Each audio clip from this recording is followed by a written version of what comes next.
आप देख रहे हैं STV लद्दाख, आवाज घर घर की। शुक्रिया अदा करते हैं कि आप शॉर्ट नोटिस पे एक हमारे इस पीसी के लिए आए। हम सबसे पहले हम एक अनाउंसमेंट करना चाहते हैं आज कि इंडियन यूथ कांग्रेस ने एक इनिशिएटिव लिया है, यंग इंडिया के बोल नाम का एक प्रोग्राम एक स्टार्ट किया है लद्दाख में, जो पिछले 5 साल से पूरे देश में चल रहा था। और यंग इंडिया के बोल के अंदर हम नए और नए वॉइसेस को हम सामने लाते हैं। इंडियन यूथ कांग्रेस जो है नए वॉइसेस को सामने लाती है और उनको अपॉर्चुनिटी देती है कि वो अपने आइडियाज़ को, अपने राइट्स को लोगों के सामने, आवाम के सामने, गवर्नमेंट के सामने रख सके। तो इस यंग इंडिया के बोल प्रोग्राम का एक 5वां सीज़न किक स्टार्ट हुआ था कुछ दिन पहले दिल्ली में। तो उसका आज हम करगिल में ऑफिशियली लॉन्च कर रहे हैं। इस यंग इंडिया प्रोग्राम के अंदर हम एक स्पीच कंपटीशन जो है वो ऑर्गेनाइज कर रहे हैं। लद्दाख के यूथ के लिए एक अपॉर्चुनिटी है कि वो अपनी आवाज़ को अपनी आवाम के सामने, अपने मुल्क के सामने, देश के सामने रख सके। और इस कंपटीशन में मेल, फीमेल, सोशो रिलीजियस किसी भी ऑर्गेनाइजेशन से कोई भी हो सकता है, वो इसमें पार्टिसिपेट कर सकते हैं। इसमें हमने विनर्स के लिए 10,000 रुपीज़ रखा है जो फर्स्ट इसमें आएंगे, और रनर अप के लिए 7,500 रुपीज़ रखा है।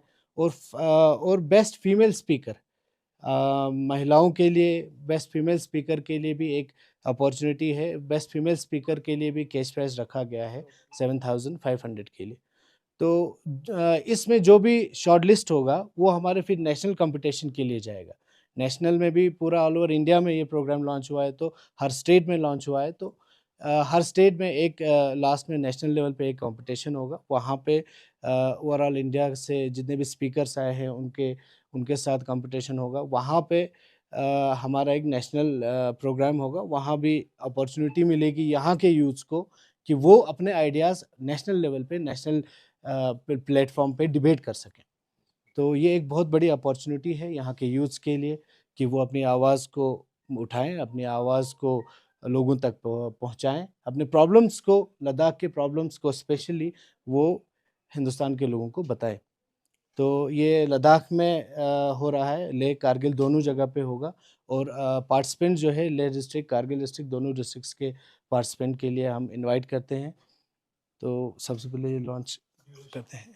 ड्यूरेशन इसका अभी हमारा ओपन है, तो अप्रॉक्सीमेट 8 या 10 के बीच में हमारा इसका फाइनल होगा।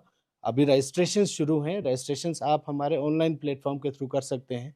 वेबसाइट और क्यूआर कोड एक है, उसको स्कैन करके अपने आप को उसमें रजिस्टर कर सकते हैं। इसमें आपने जो बेस्ट स्पीकर के लिए, चलिए जो 10,000 तक तो ठीक है, जो बेस्ट स्पीकर का आपने वो रखा है, आपने पर्टिकुलर फिर उसके बाद जो जीतता है वो कांग्रेस के स्पोक्समैन के लिए आ गया। जी तो जी। जो नहीं बैठना चाहते उनके लिए अल्टरनेटिव आपने क्या सोचा? नहीं, अगर जो नहीं बैठना चाहता है, फ्रीडम है यहाँ पे, कोई यार किसी उसके लिए क्या होता है? नहीं, वो उसके लिए अपना कैश प्राइस उसका रहेगा। अगर वो हमारी पार्टी के साथ जुड़ना चाहता है तो एक प्लेटफॉर्म है कि वो एक पॉलिटिक्स में इंटर कर सकते हैं। हम इसके बाद जो भी इसमें शॉर्ट लिस्ट होंगे उनको हम नेशनल स्पोक्स पर्सन के लिए भी अपॉर्चुनिटी है, स्टेट स्पोक्स पर्सन के लिए भी अपॉर्चुनिटी है और डिस्ट्रिक्ट स्पोक्स पर्सन के लिए भी अपॉर्चुनिटी है। अगर कोई इसमें इंटरेस्टेड है तो वो हमारे साथ जुड़ के काम कर सकते हैं। Thank you.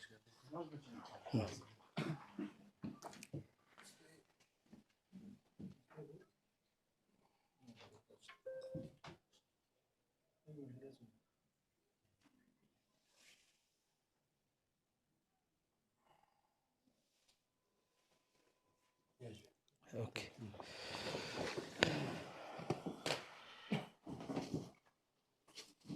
तो ये कुछ इश्यूज हैं जिन पे आज हम थोड़ा आपसे बात करना चाहते हैं। सबसे पहले तो जो डेली वेजेस का जो सैलरी हाइक का एक ये आया है नोटिफिकेशन गवर्नमेंट की तरफ से। तो ये एक बहुत बेहतरीन एक स्टेप लिया है यूटी एडमिनिस्ट्रेशन ने, एमएचए की तरफ से, कि जो लॉन्ग पेंडिंग डिमांड्स थी डेली वेजेस की, उसको फुलफ़िल किया गया है। हम इस स्टेप को वेलकम करते हैं। एलजी साहब को इसका मुबारकबाद देते हैं, और साथ ही साथ हमारे एमपी साहब का भी इसमें ये रहा है, तो उनके लिए भी, हर किसी के लिए मुबारकबाद है डेली वेजेस के प्राइस उनकी जो सैलरी हाइक को लेके। तो साथ ही एक इश्यू है जो पीएससी को लेके है। हमारे जो लद्दाख पब्लिक सर्विस कमीशन का जो फॉर्मेशन है उसको लेके है। पिछले 6 साल से हम सुनते आ रहे हैं कि लद्दाख में अलग पीएससी बनाया जाएगा, लद्दाख के लिए एक अलग पब्लिक सर्विस कमीशन बोर्ड बनाया जाएगा, लेकिन कहीं पे भी उस चीज़ के ऊपर ना कहीं कोई गवर्नमेंट प्लेटफॉर्म पे कोई डिबेट नहीं है, कोई कुछ नहीं है। अगर हमारी केडी और एपेक्स जो है वो पिछले 3-4 सालों से 4-5 सालों से जो 4 पॉइंट एजेंडा के ऊपर काम कर रही है, लेकिन उसके ऊपर हमें दिख नहीं रहा है कि कोई गवर्नमेंट जो है कोई सीरियसनेस दिखा रही है या कोई कंक्रीट सॉल्यूशन जो है हमारे यूथ के लिए ला रही है। एक अभी एक हमारे जब से यूटी बना है तब से हमारे पास ये आउटसोर्सिंग का इश्यू जो है वो बहुत बढ़ गया है। आउटसोर्सिंग जो है आप लद्दाख के यूथ के साथ एक धोखा कर रहे हैं। हमारे हिसाब से एक एजुकेटेड यूथ जो अपनी ज़िंदगी के 15 से 20 साल एक डिग्री को, एक प्रोफेशनल डिग्री को, एक नॉन प्रोफेशनल डिग्री को, एक स्किल डिग्री को कंप्लीट करने में लगाता है, उसको आप मजबूर कर रहे हैं कि वो 20,000 की, 15,000 की एक मिनिमम सैलरी में आके यहाँ पे जॉब करे। ये सबसे बड़ा धोखा हमारे यूथ के साथ, हमारे एजुकेटेड यूथ के साथ हमारी यूटी एडमिनिस्ट्रेशन या सेंट्रल गवर्नमेंट इसमें रिस्पॉन्सिबल है, जो ये धोखेबाजी हमारे साथ चल रही है यहाँ पे। तो हम चाहेंगे कि Ladakh administration, UT administration, LG साहब इसमें पर्सनल इंटरवेंशन करें। 6 साल का गैप एक यूथ के लिए उसकी लाइफ का एक गोल्डन पीरियड होता है। उसके उस गोल्डन पीरियड को आप कहाँ ले जा रहे हैं? आप यूथ्स को क्या दे रहे हैं? क्या पॉलिसी है गवर्नमेंट के पास? आप आउटसोर्सिंग के ऊपर तो डिपेंड नहीं रह सकते हैं ना।